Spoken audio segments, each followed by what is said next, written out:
Hi guys, ఈ వీడియోలో మనము simple HTML, CSS, JavaScript use చేసి డిజిటల్ క్లాక్ ఎలా తయారు చేయాలో చెప్తాను.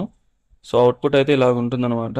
Present today Saturday Jan 3, 2026, time is 5:20 PM ఇలా చూపిస్తుంది. దీన్ని ఎలా చేసుకోవాలి మనం సింపుల్ HTML, CSS యూజ్ చేసి అనేది ఇక్కడ చూద్దాము.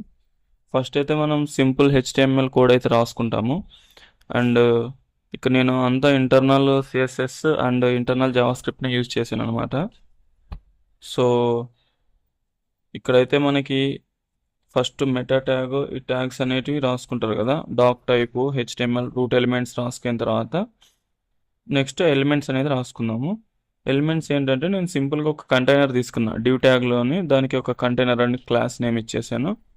సో హెడ్డింగ్ వచ్చేసి డిజిటల్ క్లాక్ అనమాట. డిజిటల్ క్లాక్ అనేది హెడ్డింగ్ అనేది పెట్టుకున్నాను H1కి. ఈ H2 అనేది టైం.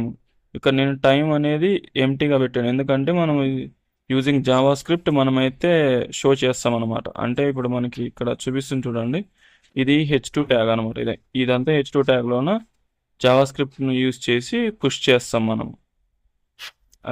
ఇప్పుడైతే ఇక్కడ ఒక డివ్ ట్యాగ్, దాన్ని కంటైనర్గా తీసుకున్నాము. దాని లోపల డిజిటల్ క్లాక్ అని H1 ట్యాగ్, దాని కింద మళ్ళీ H2 ట్యాగ్ వచ్చేసి టైం. అంటే మనం దీన్ని యూజ్ చేసి చేసేదనమాట, జావా స్క్రిప్ట్ని యూజ్ చేసి. సో ఇక్కడైతే మనం స్క్రిప్ట్ చూసుకుందాము. దీనికి సింపుల్ CSS అనేది ఇక్కడ ఇచ్చేసాను. మీరు చూసుకొని ఇదైనా ఇవ్వచ్చు, లేదంటే వేరే ఏదైనా మీకు నచ్చినట్టుగా ఇవ్వచ్చు.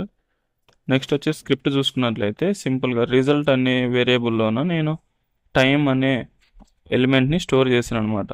ఎందుకంటే మనం ఈ దీంట్లోనే కదా మనం ఎలిమెంట్స్ని అయితే జావా స్క్రిప్ట్ యూజ్ చేసి కరెంట్ డేట్ అండ్ టైంని పుష్ చేసి షో చేసేది.